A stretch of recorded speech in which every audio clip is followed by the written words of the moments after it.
Welcome to the Tansson Talk Show. I'm Brandon, the host of the show, and I'm so honored to be here today. Ending out our summer 2024 season on the show, I'm so excited to have my guest here today, Emily Hill. Welcome to the show. Thank you so much. Thank you for having me. Of course. And first of all, how are you doing today? I'm doing great. I'm staying dry in this very rainy tropical storm weather. Yes, well, isn't that, the fun part of being in Virginia over the course of a summer? That's so true. Nothing like the coast to bring back some tropical storms. Absolutely. But if you're able to go ahead and introduce yourself for the watching and listening audience here today before we get started. Yeah, for sure. Hi, everyone. My name is Emily Hill. I was a former student, former colleague with Brandon for the Old Dominion Master's Program. I've been in the marketing space overall for 6 years, mostly focused on account management, client relations, business to business strategy. You wear a lot of hats in marketing. I also got my undergraduate at LSU and currently pursuing my master's at ODU. I am a big fan of all things art related, particularly performing arts. So I do dabble on the side with TV, film, and theater. Well, you certainly have your hands full with things. Yes, I do. Communication is so universal that I just feel that when you start diving in, it brings so many more paths, and one of which for me is definitely performing arts. I love that, and I think that's actually a perfect, way to start. And so, what really, first brought you into both communication and overall the performing arts side, if one came before the other? Yeah, that's a great question. So I definitely started with performing arts. I've done that almost my whole life, either dance or theater or film or singing. So it's a big part of who I am. I'm also a really big reader. And so actually, initially, my plan was to be a writer and major in English. And then I kind of realized as I was going through my undergrad very soon, very early on in my degree, that actually I felt that the modern mode of communication and the most progressive form of communication was actually mass media and mass communication. And so that's kind of why I pivoted, because I wanted to, rather than focus on the greats of the past, which I do still love to do, I wanted my own career to kind of be focused on the future. So that's what has made me pivot and hopefully strike a balance between new emerging media communication as well as my love for history and the arts and the classics. I love that, and I love how you mentioned that you wanted to focus on the future, and not only just the future in general, but your future. Mm-hmm. Yes, thank you. I definitely struggled initially with where I wanted to be and end up, but actually at my undergraduate, I was in LSU, the Manship School of Mass Communications, really well known. They do wonderful things over there.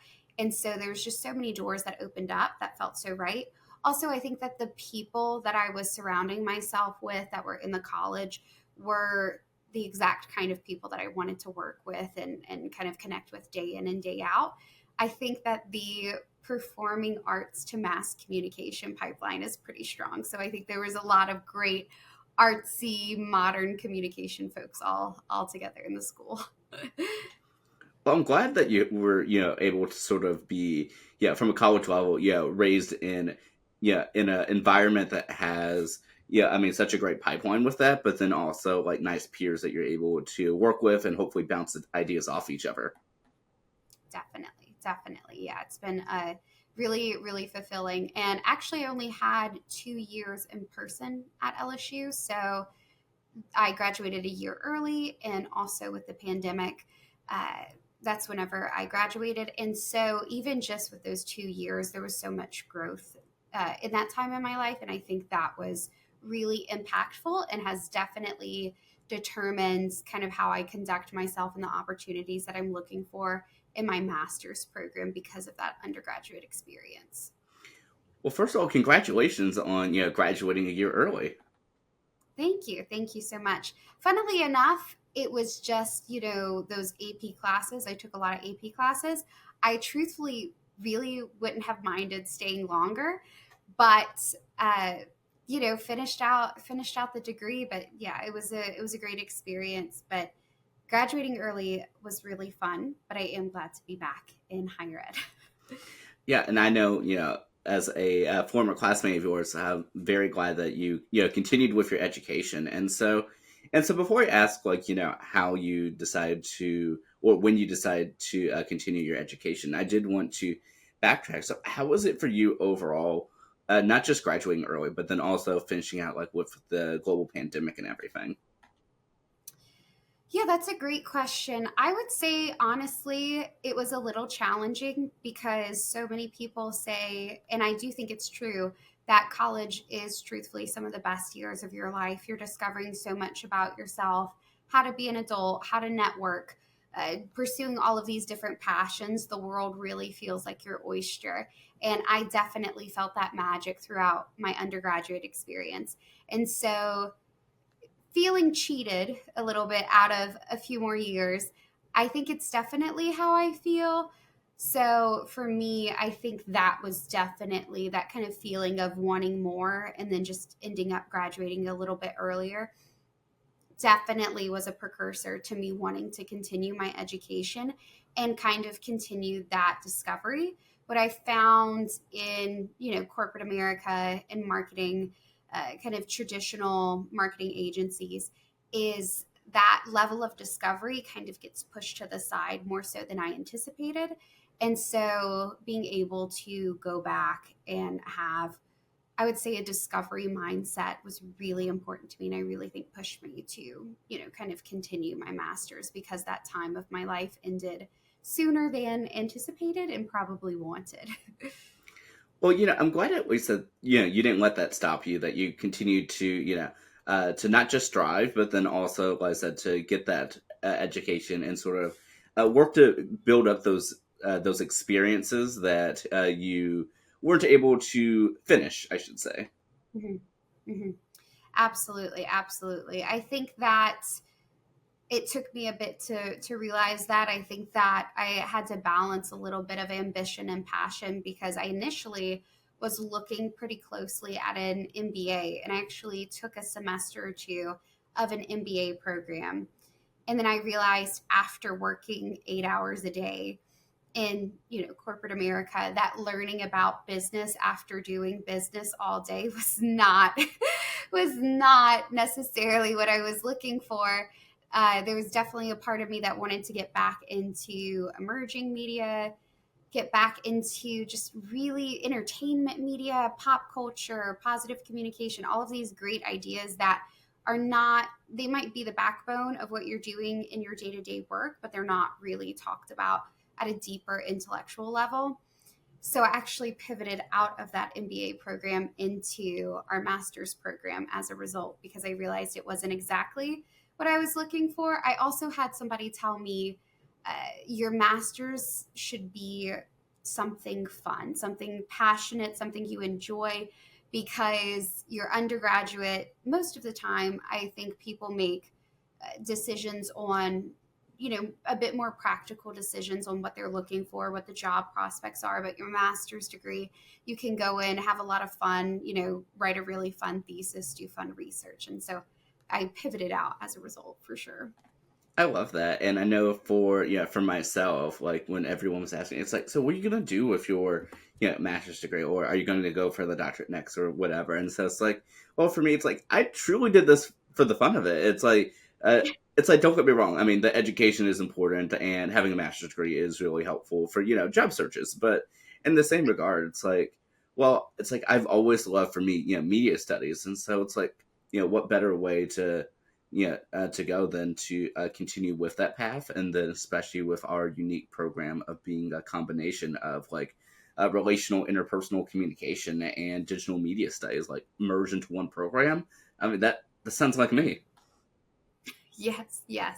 I love it. Yes. And I think that, I don't know if you feel this way, but as a result of the pandemic, I think a lot of people, myself included, were a bit in survival mode, focused on getting a new normal. And then once that dust settled, the desire for more, and so more fun, more research, new ideas. Once, I think everybody had settled a little bit more, that's definitely how I felt. Okay, we're out of survival mode. What can I do to thrive and learn more, because that opportunity, ended a little bit sooner than I wanted. Absolutely. Yeah. I know, like, even for me doing this podcast and having spoken with people, and of course my own, personal experience as well, is that, there's so many things. It's like, well, it's like I stopped thinking of things just like, like jobs or, volunteer experiences, whatever, but rather just as experiences as a whole, that I just get to sort of just, dip my palate in like a little bit of everything, and just being like, okay, well, it's like video production. I love it. It's like I'm, being able to experience that a little bit. External relations. Okay, well, maybe I can try that out a little. And so I think by sort of shifting that mindset, it's like, I'm able to have numerous different experiences. They don't all have to correlate 100%, but as long as I'm enjoying it and it's not too taxing, it's like I'm all for it. I completely agree, Brandon. I think that people in our age and our generation are very focused on making it big. There's a lot of ambition. And I do think the other half of that is that there's necessity, just because, things are getting more expensive, the job market's challenging, et cetera. So there's a lot of focus on, I think, being really successful, being really young, and listening to those, to my older colleagues, to those around me, to my mentors. That's not really A, how life, but then B, your career works. Your 20s are a time of exploring all of these different avenues, things that you're passionate about, and kind of doing it for the heck of it. And then seeing where you land and seeing where those doors open. I think that initially, when I first graduated, I made safer choices, which is not a negative necessarily. But then once I kind of entered through those safer doors, part of me kind of took a critical look around and realized that I'm kind of young to be consistently making safe, ambitious choices with, the results being very, very clear, and maybe not, at a deeper level fulfilling. So I completely agree with you. I think it's really important to try new experiences and not worry so much about output and outcome. Yeah, definitely. And especially with, with being able to accomplish things early, while that is nice and definitely, like, I mean, I'm no stranger to overachieving in some areas, but in the same regard, it's like we have all this time in our life, and Mhm. it's like not so much in the sense of like procrastinating certain things, but sort of like why the rush, to just get certain things done when we have all of this time in front of us. I completely agree. I completely agree. And I'm sure you're very much like me when I was younger, very focused on overachieving in school and all of those traditional benchmarks. And then when you enter into adulthood, the input output changes a little bit. And I think you also change a little bit. And then you kind of have to strike that balance between things that are fulfilling and things that make you successful. Ideally, you strike the perfect balance between both. But I completely agree that, we have enough time. And I think that is an important factor. Again, I know we just talked about the pandemic, but I definitely think the pandemic impacted that, we're running out of time. We need to, get more time, do the things we care about, etc.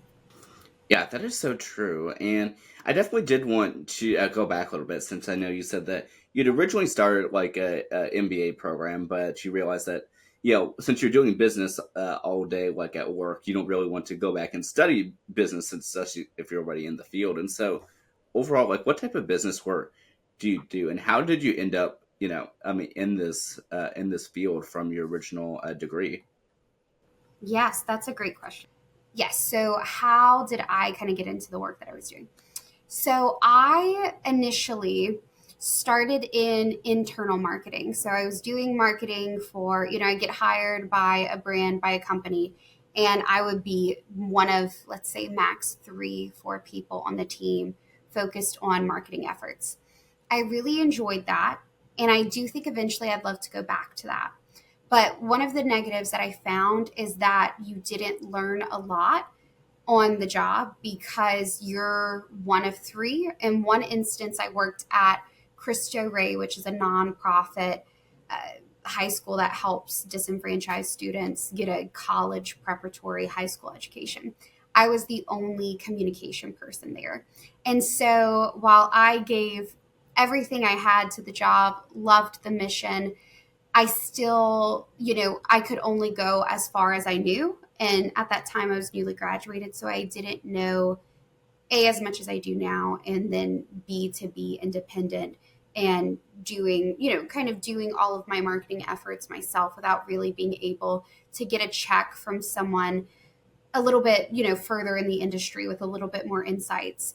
So I pivoted out of internal marketing. Also, at this time, I had gotten married recently, and so I needed to kind of pivot out from internal in person work, and I pivoted out into agency work.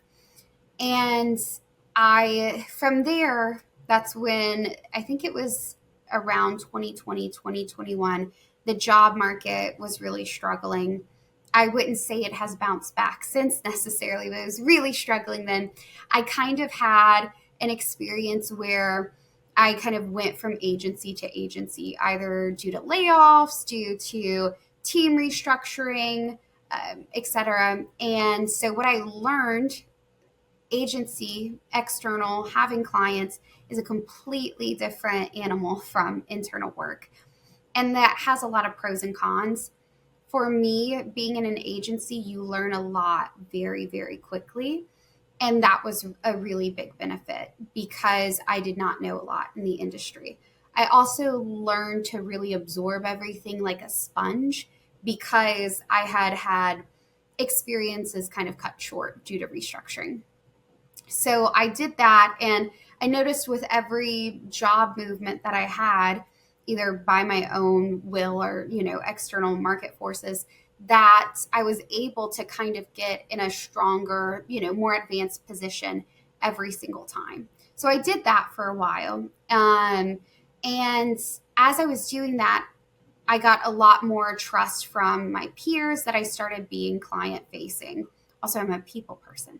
So they definitely saw that strength. And so I started working with clients. My peak of working with clients is I actually went to a SaaS company, a B2B SaaS company. And there I was a customer success manager. And I think at my largest book of business, there were 36 clients that I was working with at one time. And so that is a lot of brain power and just relationship power and just lots of interesting things there. The tech world was really exciting. So that is kind of how I evolved my career out of internal work into external work, client work. I've learned a lot. I think I would love eventually one day to be able to really settle and know everything that I know now and go back into internal work because I'll have, I think, more to offer than I did, when I was younger. Well, I'm glad at least that you're able to reflect on where you started off and how you've sort of evolved in that. Even though that at least you somewhat enjoy being able to speak with others, client facing, because you are a people person, that you would like to at least try out internal marketing again, just to sort of see like if you can grow in the position with your new expertise.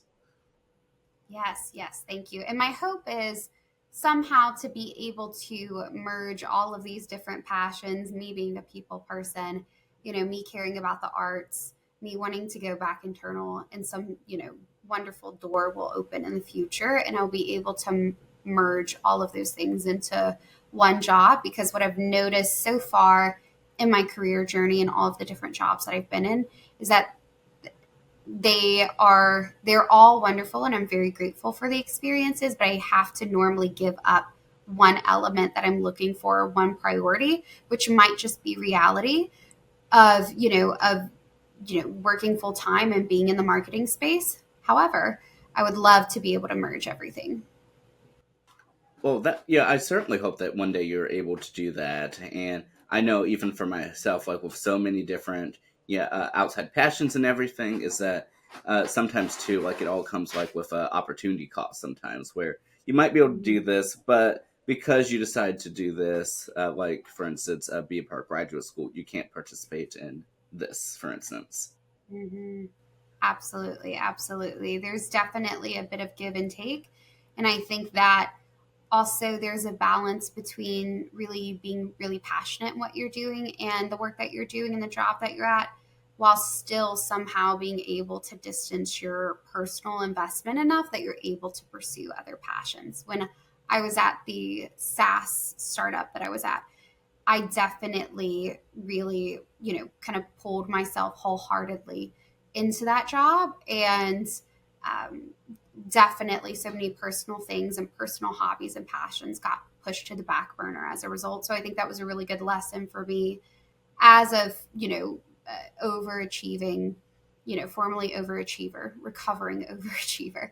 I think that that was a good lesson to me to recognize that pattern of behavior that I was giving the role again and needing to put some distance there and healthy boundaries. You can still do a really good job and maintain boundaries. So, Absolutely. And I know for myself as a fellow, recovering overachiever is that sometimes too is that I give myself certain like limits, for instance, as to how much I can do, especially for myself also as a over planner, is that for mhm. instance, it's like, okay, you know what? I'm allowed to plan out my life, but only up until the end of the day. Right.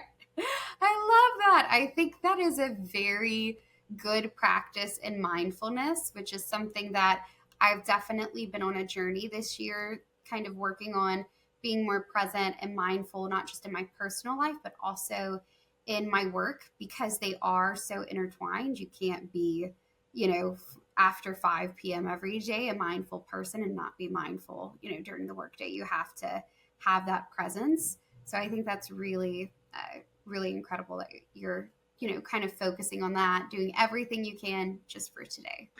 Yeah, and don't get me wrong. There's sometimes in some situations, of course, that you have to plan out. Yeah, in the future, especially like what you're going to do after graduation. Like that's not really a thing you can quite hope. You know, keep over there in the we'll figure out later column. But but I think life is full of give and takes. It's not going to be a 100% perfect balance all the time, but it's just a matter of at least that you're working towards being being caring about yourself alongside your work. Mm-hmm. Absolutely, absolutely. I completely agree. I think that they are both very important elements. And as someone who my whole life up until the time that we moved to Virginia, all of my family, friends, very close, we all grew up in the same city, to now being in Virginia, I will say that balancing act is has to be a lot more intentional and is a bit more challenging without that support system, to where you really do have to, I think, take care of yourself, put things in perspective, put stress into perspective. Because I think when you're surrounded by others in, many different facets of your life, that happens more organically. And when you're by yourself, you have to be a bit more intentional with that work. Absolutely. And I did want to ask too, since you had mentioned just moving to, to Virginia. And so, of course, you mentioned that you got your bachelor's degree from, Louisiana State University. And of course, now you're at Old Dominion University here in Virginia. And so, when did you, officially come to Virginia? And had you previously lived in Louisiana all your life, or did you go there for college? Yeah, that's a great question. So well, firstly, so I'm adopted from Russia. So I was adopted when I was a year old, all the way from Russia into one of the smallest towns in South Louisiana, it seemed like. So from Baton Rouge, Louisiana, a town right outside of it, I have lived there my whole life. That's kind of why I did my undergraduate program at LSU. And then my husband, who I actually met in high school, so from the same town, he ended up joining the Navy actually March 5th of 2020, which was 5 days before the world ended, and the pandemic really hit. So he ended up going into the Navy. And then when we got married, I ended up moving here in 2022. And then while my husband was deployed, I went back for a few months back to Louisiana. Luckily, being remote, you can do that. And then we're back here in Virginia. So I would say overall, I've had 2 years, 2.5 years of Virginia living. Well, overall, like how have you enjoyed Virginia living? And first off, yeah, as a for you as a military spouse, thank you so much for the service that your family is doing. Thank you so much. Thank you. I would say with Virginia has really surprised me, or maybe I myself have surprised me because I always had really big dreams of moving to a new state, moving to the East Coast. I definitely love big cities. And so I was very surprised with how challenging I would say the move has been and how much of the South and Southern culture I appreciate more now being on the East Coast. And so that has been a really uh, interesting lesson, I think. But also, I think it's kind of in a positive way forced both me and my husband to really develop a lot of self-sufficiency. If you get a flat tire, you can't call someone to help pick you up, help change your tire. If any health issues, any travel, all of those things, you really have to be entirely self-sufficient, which might sound very common and traditional for other parts of the US, but I will say the South is very family and community based. And so you're able to do that. You really have a village, you really have a network. And so I think that has been the biggest surprise and challenge, which has been, you kind of rise to the occasion because you have to. But I would say that has been the biggest challenge. It's just being entirely self sufficient. And I've learned that I'm capable of so much more, but I do think it kind of fast tracked us into adulting. There wasn't even with the pandemic as well, there wasn't a gentle transition, from, teenager, young adult, college student into adulthood. It was very clear you're, 16 hours away from home and you're going to figure it all out all at once. I know you're just sort of like jolted into there, and then even like I think of like even when we were sort of leaving the pandemic in some senses, even like there wasn't like a clear line as to when we're in the sort of modern normal. It's just sort of one day it's just like, huh, guess this is how it is now. Oh well. Mm-hmm. Yes, exactly, exactly. To quote Harry Styles, it's not the same as it was. You just kind of wake up one day and realize that there's change and making it positive really. Absolutely, but I'm glad that at least that you took sort of I mean the challenge of figuring things out, but you took it as sort of one like being able to fulfill your dreams of being able to move to a new area, but then also using it to figure out like what you are capable of, and I'm glad that you're able to sort of flip that to a positive. And I know, of course, that you are sort of studying positive communication as well. Right, right, absolutely. I think it's been a really interesting lesson of maybe this idea of not idolizing your dreams. Definitely pursue them, have passion to them. But I think that if you put it on too high of a pedestal and make it too much of a necessity, I don't think it will ever be able to live up to what it has become in your head. And so I think that making your dreams feel more tangible and practical, but still have that passion there is very important because I think that there was definitely not a lot of critical analysis into why I, was so excited to move to a new state minus the adventure of it and the experience of it. And so when, like you said, you're kind of just dropped in and it's definitely, I think, a little bit surprising in both good ways and bad. But if you have that kind of expectation setting at the beginning, I think you'll be able to feel more fulfilled, with actually carrying out your dreams. And I love that, like I said, that you are working to carry out your dreams, but then not just keeping it as a dream, but making it reality for you. And like we are saying before, not only are you doing business work, as a part of your job and also working as a master's student. But like I said, but you are a positive communication researcher, and that you sort of dabble in a little bit of anything and everything. Yes, yes, absolutely. So the positive communication has kind of found me rather than me pursuing it. And I think it is because it's a bit of a hidden gem. And so, starting at ODU and learning with, Dr. Tom Soha so much about positive communication and the positive communication network has put for me a really positive spin on the industry, which I will say, being in the marketing industry the past several years, there's a lot of highlights, but the business of people is challenging. And so, I think the idea of positive communication and positive communication research is very, very necessary work. And I know that Dr. Soha really focuses on the family elements, the parent child relationships. But for me, I think personally, this positive communication research would also be really beneficial in kind of corporate communication, colleague communication, young adult communication. I think that's something that's not taught, not really discussed. And so you just kind of accept people's personality and communication styles at work without being able to be either incredibly honest, incredibly authentic, and have hard conversations that are productive about what you're bringing to the table as a communicator. And so for me, that's been something that I've definitely been focused on in my positive communication work so far, is how can I apply this to the industry that I've already been at so far. Yeah, I really love that you're working to sort of add your own take to it, and I think that is so important, especially for, as you're saying, like for emerging adult populations, because I feel like, especially right now in 2024, is that we need to not just study the importance of communication, but also positive communication, and how do you go about it, especially like within a corporate setting. And so I think that's just such an interesting niche for it, and I am just so excited to see, how far that you're able to go with your research. Because I mean, truly, the sky's the limit.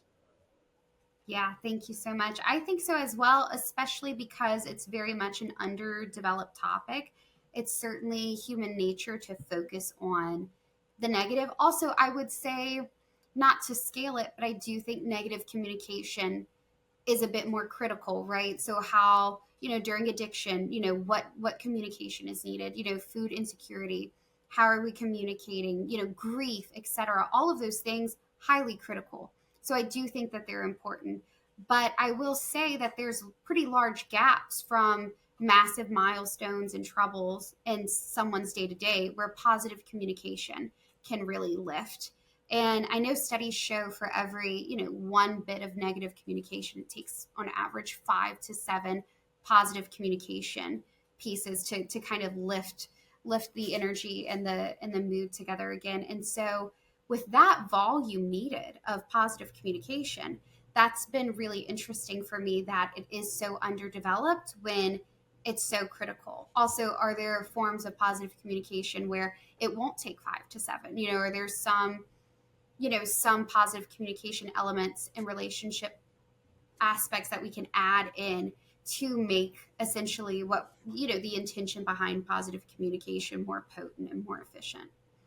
Yeah, I mean that's so interesting. I mean, discovering like the caveats of that, and even those questions, because I think what's so fascinating about, at least for my take of the communication field as a whole, and studying like the act of communication, is that it's not a complete science, because Mm-hmm. it's not sort of like a one size fit all. Just because you have that you're able to communicate in one area does not sort of make it exclusive. And so I like that you're discovering that, well, even though the studies say this, it may not always be like this. Different ways of positive communication may be a little different. And so I like that you're able to do that. And also, like you were saying before, with the caveat of course, negative communication and more critical communication is also equally as as important. But it's still important to, I mean, to research that positive side as well.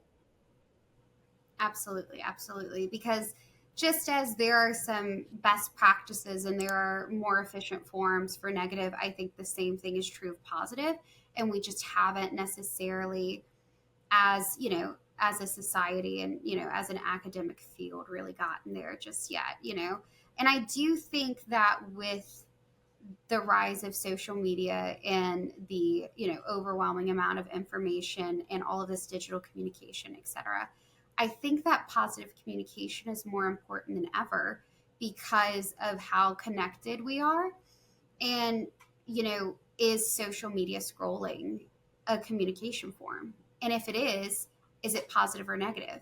And what makes it positive and what makes it negative? Is there anything kind of tying those elements together in the digital space? Because emerging media, social media, digital media is traditionally a pretty negative, I would say, is focused on the negative because there is a lot of scary statistics out there. So I think that that is where I think it can really tie in. It's also a part of the digital field, and we're definitely, I don't want to say behind, but I definitely think it's critical because so many waves are already being made for digital communication through a negative lens. I think positive is very important.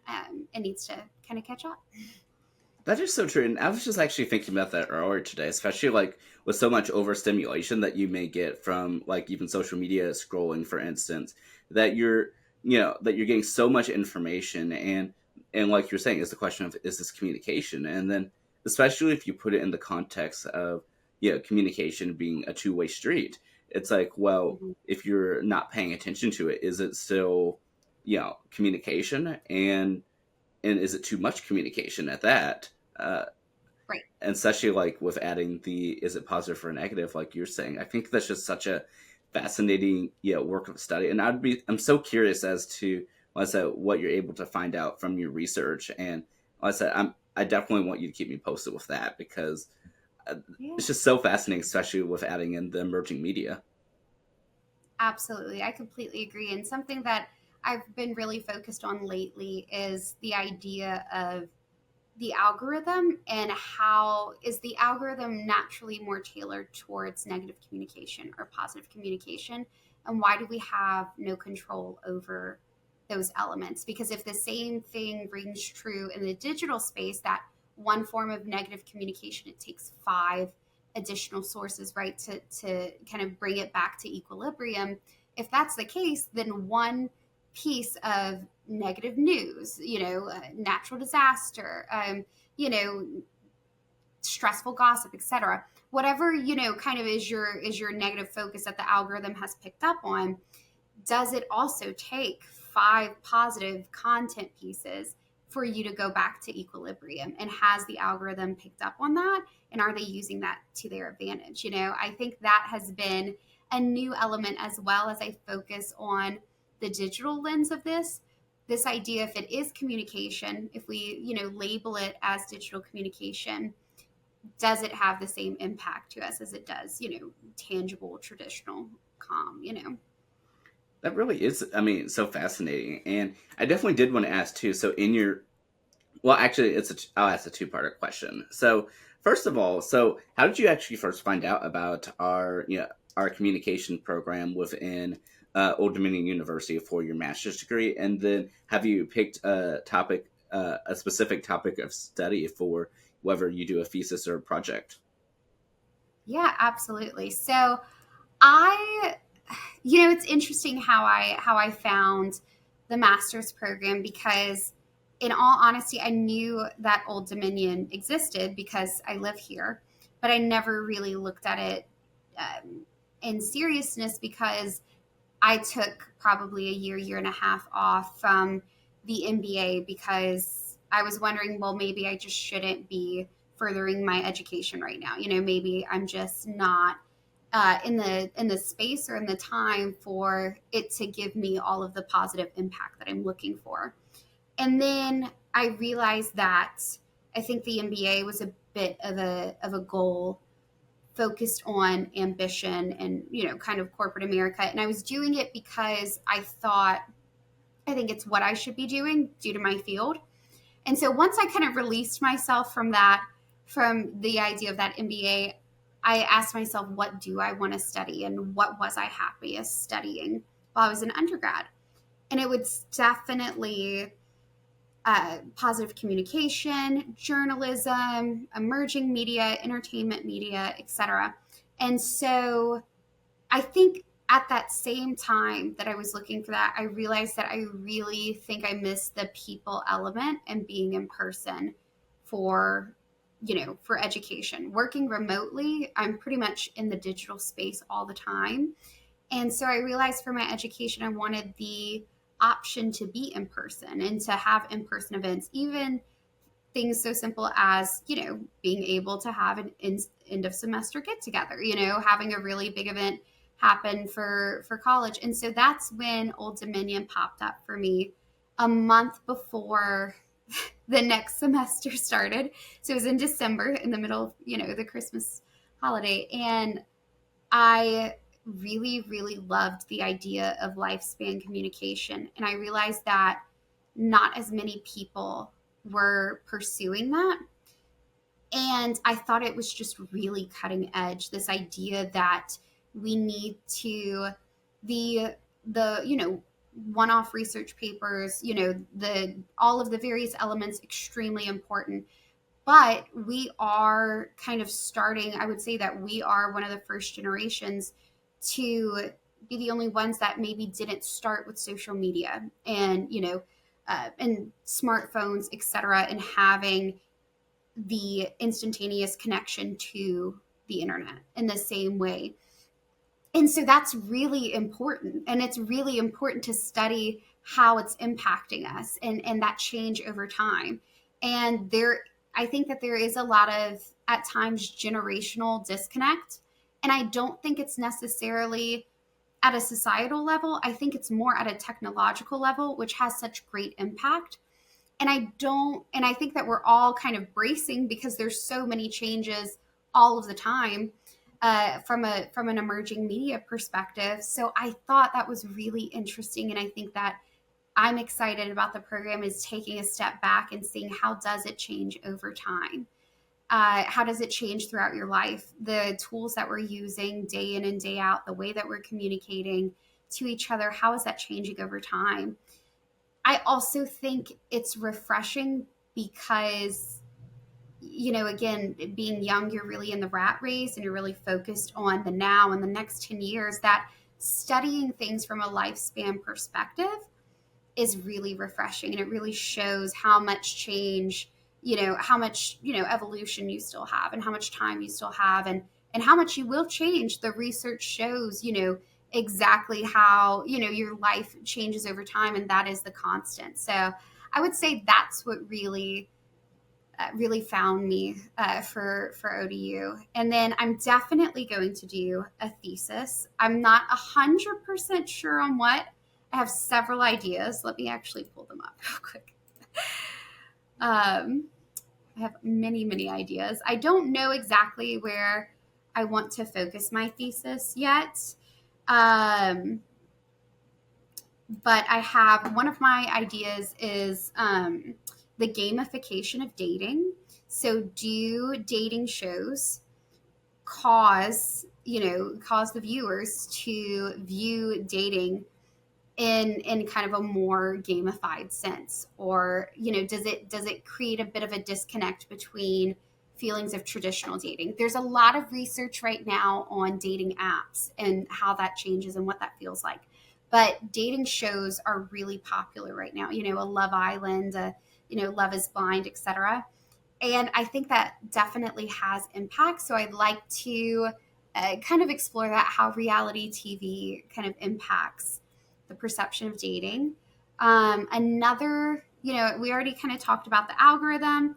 Another thing I would really love to research is Reddit, because Reddit is actually the third most used site in the world, social media site in the world. And it's such a community builder, and a lot of people trust it more so than, Google, other internet sources. I'm sure, a lot of us have, asked a question about a product or, some sort of thing going on, and then you type Reddit at the end, right? Because you're listening to real people.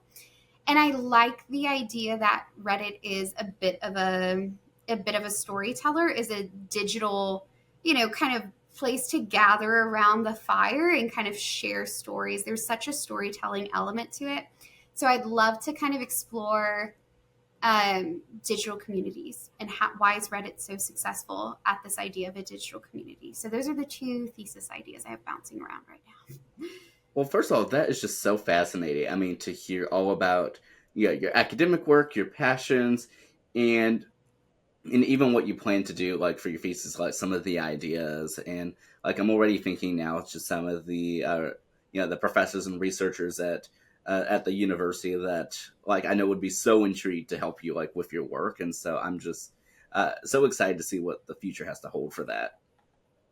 Thank you so much. Thank you. I'm also semi interested. I think I'm pretty interested in pursuing a PhD after my master's just because I really loved getting back into the world of academia. And I forgot how much I love the topics and just how relevant it feels for me and how fulfilling. And so I'm definitely looking to get my PhD after. And I will say some of my theses ideas are focused on, how it will be perceived and if it will be important enough for, maybe some of the PhD programs I'm looking for. That's definitely, I'm a marketer, so I'm focused on how I'm marketing myself, and that it also includes my thesis at that level. So I love that, and I know the university, at least in this field as of right now, does not have a PhD program. But like, are there any like places that you're looking for? Yet, or I know it's still like quite a bit in the future. well, you definitely know I'm a planner, so I have a complete, spreadsheet dedicated to PhD programs. I would ideally like to get more, more towards the south than we are right now. So Texas, Florida, Georgia, would love to go back home to Louisiana. There's a lot of great programs for, state universities, which normally get a lot of money for research, which is definitely where I want to focus. So I'm definitely trying to focus in that area, and trying to get back there. I also really loved my time at Manship. It got cut short. So I would love to come back and be able to, do all of this great research because I do think that they planted a lot of the seeds that are now sprouting of my ideas and where I want my research to go. And, I would say in your undergraduate career, junior and senior year is the opportunity to transition into more of this research mindset. And I do think that opportunity was definitely watered down. And so I would love to be able to kind of go back and I guess be able to absorb, everything that I maybe didn't get the first time. I certainly love that. Awesome. Thank you. Thank you. Yeah. So I would say those are some of my, main focuses right now. And it's just really naturally evolved. I think because your master's program's only 2 years, you kind of have to focus in where you want to go, what you want to focus on, what you want out of the experience, much quicker than your undergraduate or your PhD, where you have several more years. Yeah, that is so true. And I also did want to switch gears a little bit, Yeah.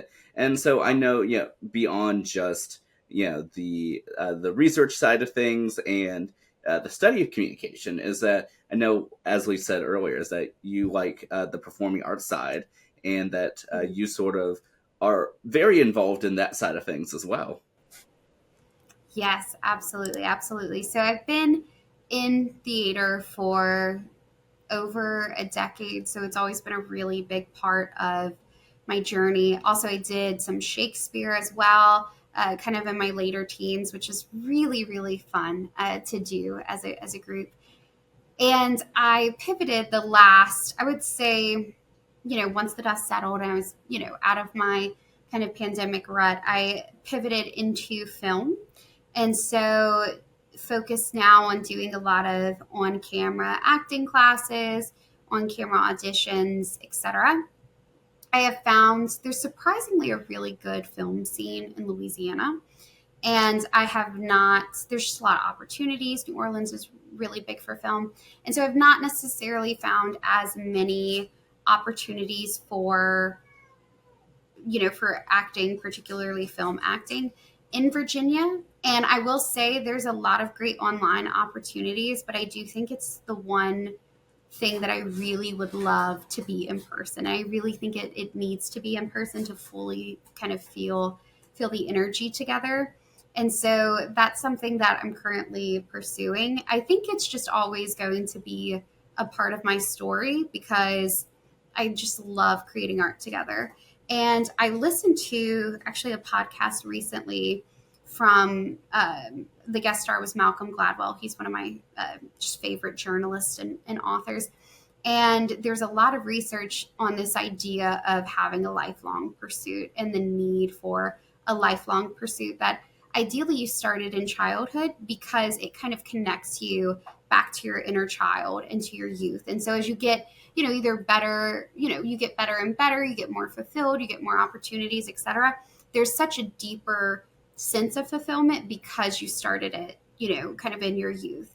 And so I think for me, that's definitely going to be kind of where I want to focus. So I love that, and I love that, like I said, that you're trying to, I mean, to expand, like I said, with that, and also to, like I said, connect it with your inner self, like with the lifelong pursuit, and that it's just just a larger part of your story, and that you're also trying to strive to have it with in person energy because it is a little bit of a, I mean, of a different energy, and I know, for me, like as much of a sort of online advocate, so to speak, that I am, is that I don't feel like one's per se better or worse, but they're different, and that's okay.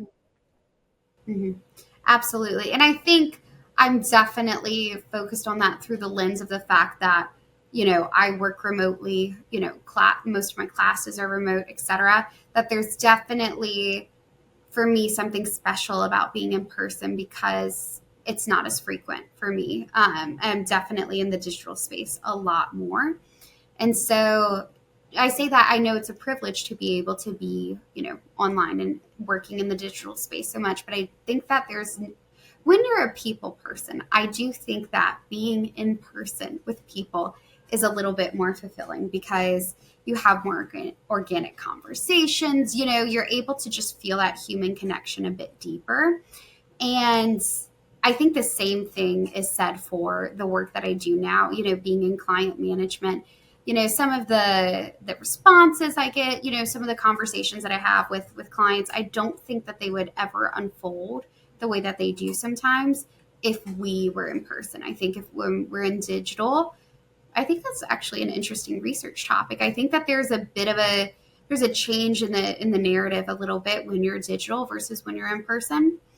And so I think that's why in person is so important to me, particularly for the arts. I 100% agree, and I know for myself, like as a online learner, online podcaster, online everything among other things. It's like it truly makes it like that more special whenever we're able to have in person connections. In fact, I know like even like for our master's program that we have usually twice a semester in person events just for those of us in our local area just to be able to meet up. And I believe we only had one this past semester, but how was that for you being able to see these classmates that that you've been in virtual contact with throughout the semester, but finally get to sort of see what they are outside of a Zoom box? Yeah, yeah. That's a great question. I would say I thought it was just absolutely lovely. First off, everyone looks a little bit different on screen than they do in person. So I thought it was so nice to see everybody in person, right? And make those connections. And I think that it just really made it so much more tangible that we're not just 20 or 30 Zoom boxes in a virtual Zoom room, several times a week, that we really are all, most of us are in the area. And, it just really was able to drive that home. So I don't know, I think it made me feel a lot closer to the program and just more connected with everyone, being able to see them in person because you don't necessarily have a lot of time to chat and catch up right in the middle of class. So being able to do that at the end of the semester was really, really exciting. I think it made me, I think, less nervous as well to reach out to other people, for example, Mackenzie, because I've met her in person, I know her, so I feel more comfortable to just, send her a message, connect further, than just doing it in the digital space.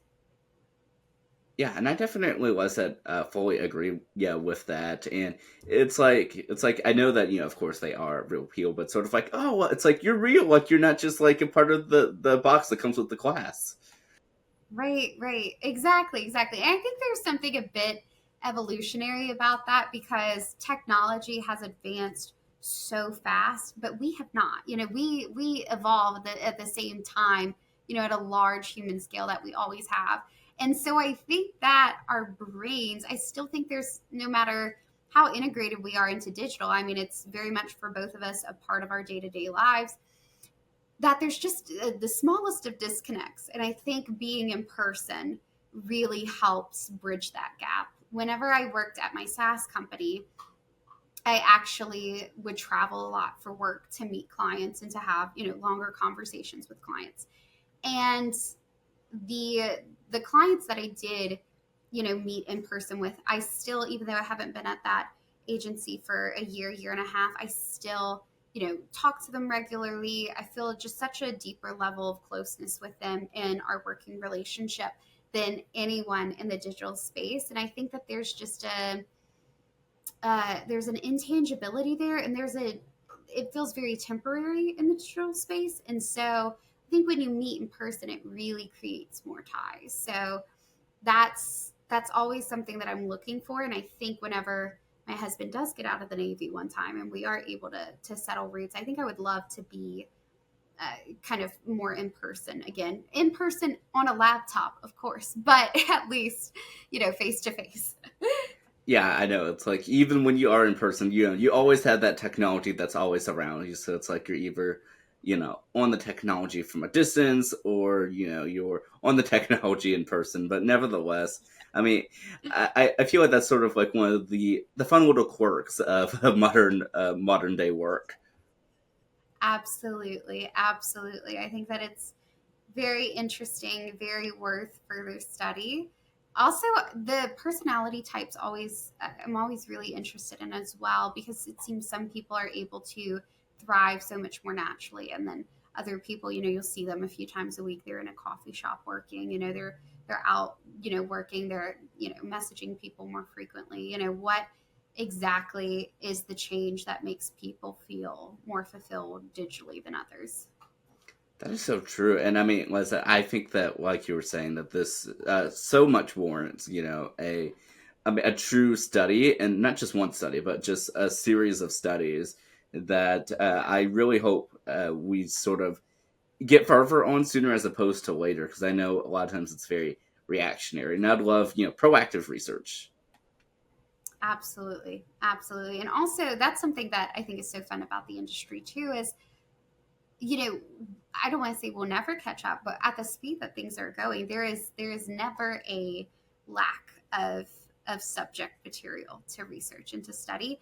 And it's so easy to find. I think just being curious and being integrated into, kind of into our day-to-day lives and into technology, which we pretty much all are, it makes it so easy and organic to find something that sparks your interest and makes you pause and wonder, does this deserve further research? So, and I think communications like that as well, we're always communicating all the time, that when you start studying it, you start picking up on a certain level of awareness that it can bring more questions and keep you curious. And I don't know if I'm sure it does that for other fields, but I think communication and media really make that really, really natural.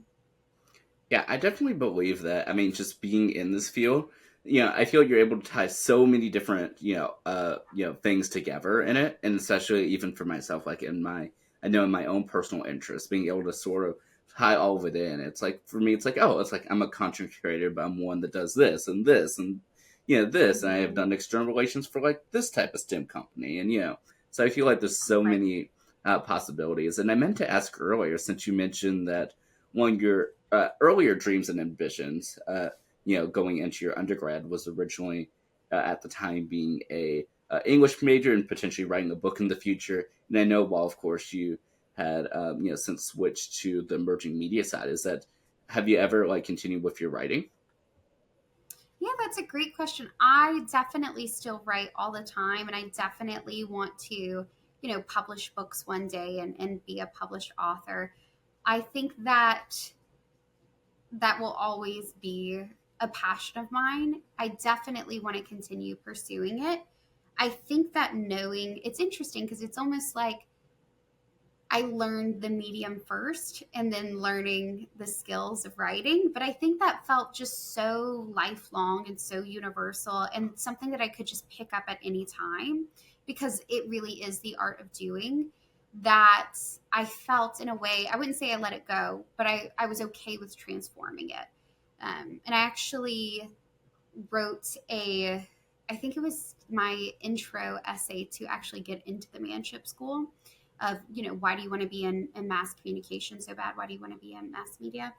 And I compared it to one of the most classic books, particularly for women, Pride and Prejudice, and how we've really kind of fossilized that story. But the main character, Elizabeth Bennet, she was very modern for her time. And I think when I realized that I wanted to be kind of modern for the time. We were looking through it through the lens that, we're in the future looking at the past. But in actuality, a lot of the people that we admire in literature and in history actually were really cutting edge and they were modern and they were bold and they carved new paths. And I realized that is what I wanted to do, not just necessarily admire and research these people, though I love to do that and will continue to do that, but also for my own personal story. I wanted to make sure that I felt in some capacity that I was doing that, kind of doing the big, brave thing and moving something forward that I was deeply passionate about. Well, I love that. Like I said, that there's certain dreams and ambitions that you're willing to pursue right now, and others that you're sort of not giving up, but reformatting and sort of Yeah. yeah, and sort of like making it into a different way. It may not have been the original intention. I mean, yeah, intention, but sort of like things sort of work out in the way that should. And sometimes things that don't work out now fulfill themselves later in a different way.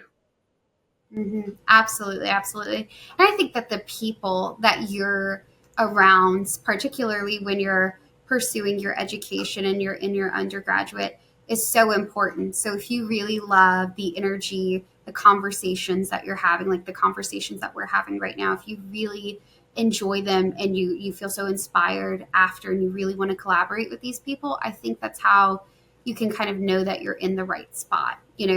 You might love a subject, love a hobby, and definitely pursue those, but how do you feel kind of surrounded by other people doing the same thing? And I think that's such an important element when, people our age are making decisions on, where we go and what we decide to pursue. Yeah, it just such is such a fascinating part, and sort of helps sort of define like who we are as people as well. Mhm.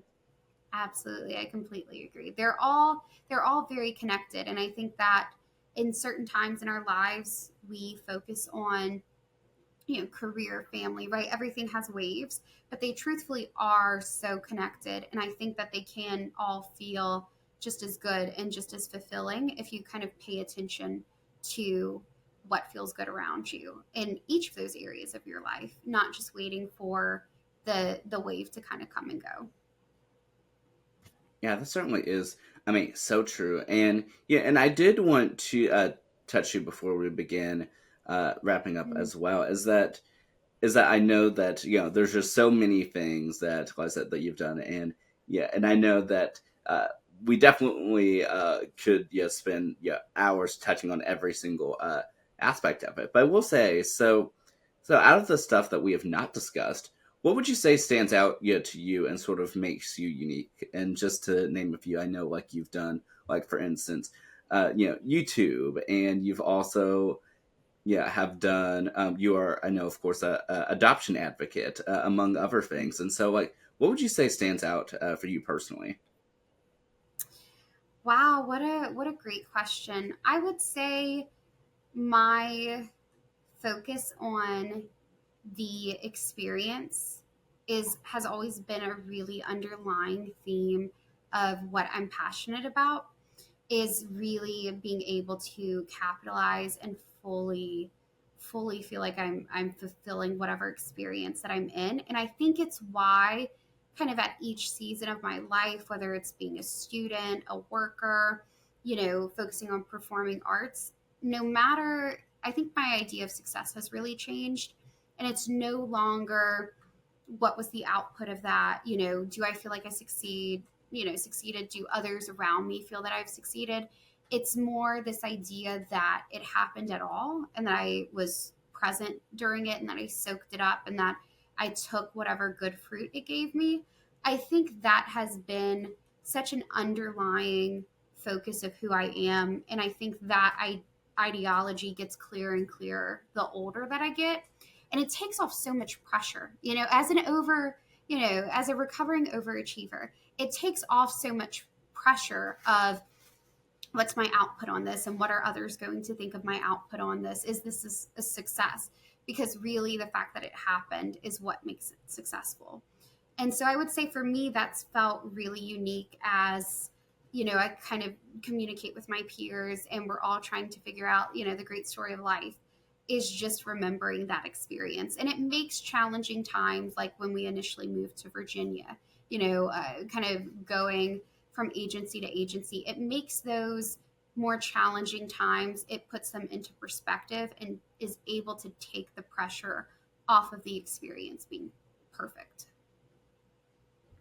I certainly love, like I said, that you're able to focus on those experiences and sort of taking things for what they are, but then making the most like of that and making it your own. I think it's just, I mean, just so important. And like I said, Emily, I've just absolutely have been loving this conversation, and I mean, I feel like we could just, like I said, continue just going on, just because, I mean, I don't know. I think there's just such a important part, and necessary part of us as humans, like being able to communicate and speak with others, and so it just truly is just such an honor, like I said, being able to speak with you and have this conversation. I completely agree. I think there's nothing like kind of being in the right space at the right time with the right people, and being able to kind of connect on similar life experiences. I think it's so valuable. I think it never happens enough, right? Because it means so much. So yeah, thank you so much for letting me be here today. It was a really wonderful conversation. Thank you so much. And like I said, and the pleasure is, all mine. And I did want to ask too, are there any questions for me that you have, or anything else that you'd like to discuss before we end go into some of our closing segments of the episode? I think that your last question was really wonderful about what feels like a kind of unique tie to, your journey so far. So I'd love to hear what your, kind of unique underlying tie to, your experience so far has been. Yeah, I definitely would say that for me, I've always been a creative person, but I may not have always.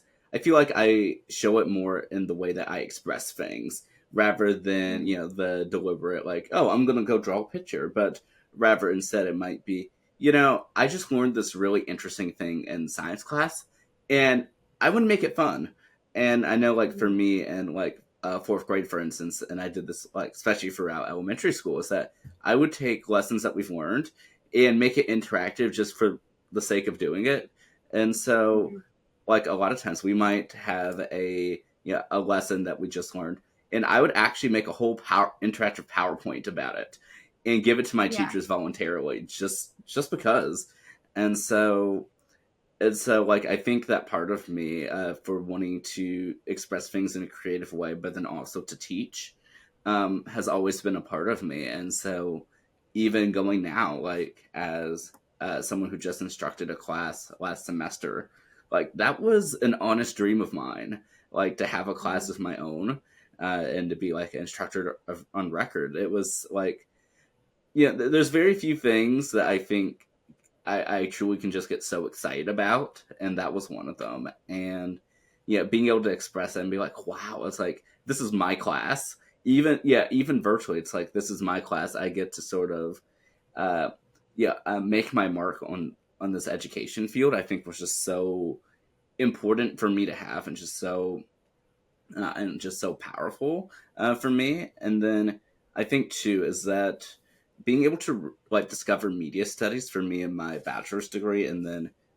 into our master's program, I think was so interesting because I've always had a fascination with it. And I think with writing my thesis, I was able to combine so many different interests, like from interest in technology to archival work to to so many different other levels.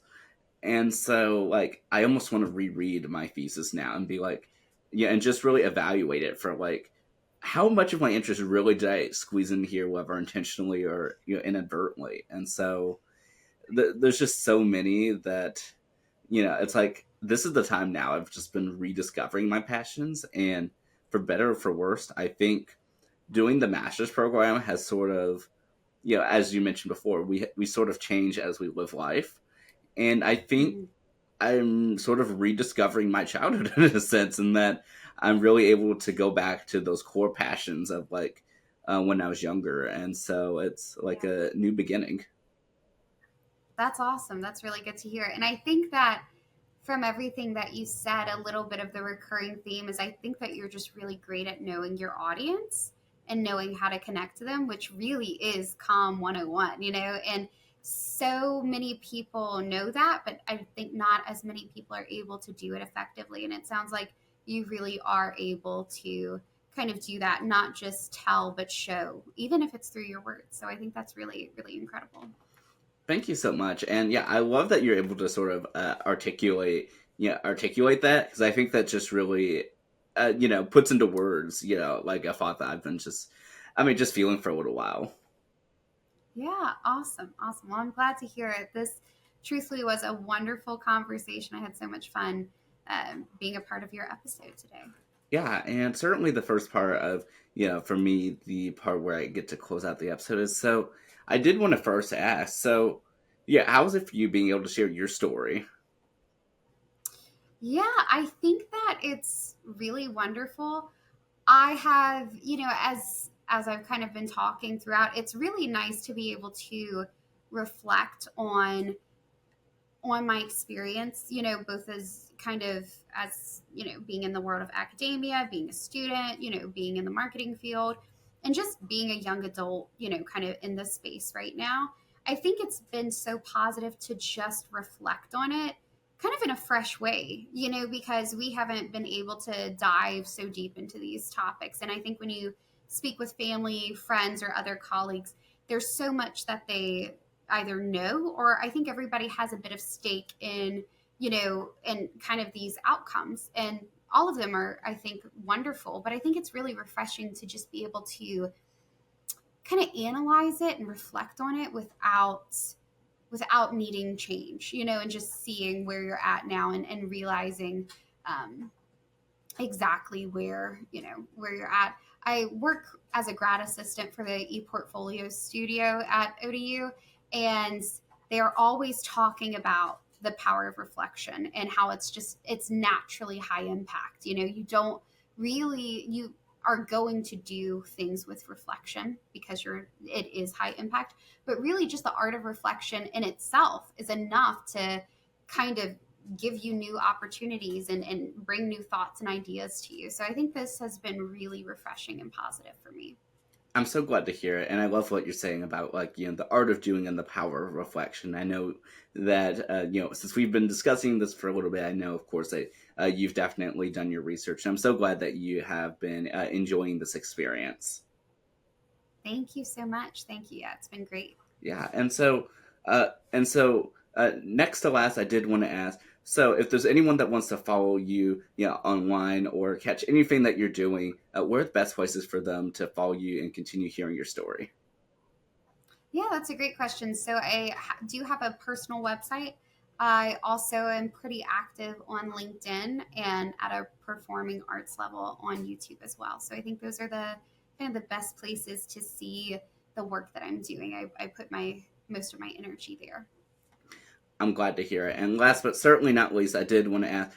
So, to end out this episode and the summer season of Tansson Talks, I did want to allow for you to leave us with a closing thought, with whether it be a life lesson, inspirational thought, or whatever the case may be. The floor is all yours, Emily. Oh my goodness, that's wonderful. I would say my inspirational thought of the day is uh, to let me think about it for a second. I would say that the time to thrive is right now, and that it's never too late to reflect back on your younger self and learn a lesson and give them love. I absolutely love that. Like I said, thank you so much for for coming on the show, and I hope that you have an amazing fall semester. Thank you so much. I would say the same to you, but we have a graduate with us. Well, I Thank you. nevertheless appreciate your support. And for those tuning in, thank you so much, as always, for tuning into the Tansson Talk Show. I always appreciate your support, especially in this summer 2024 season. Continue tuning in for the fall season coming up, and I hope that you have a great day. And yeah, like I said, continue tuning in as we continue on our mission to bring people together. I'll see you next time. Take care.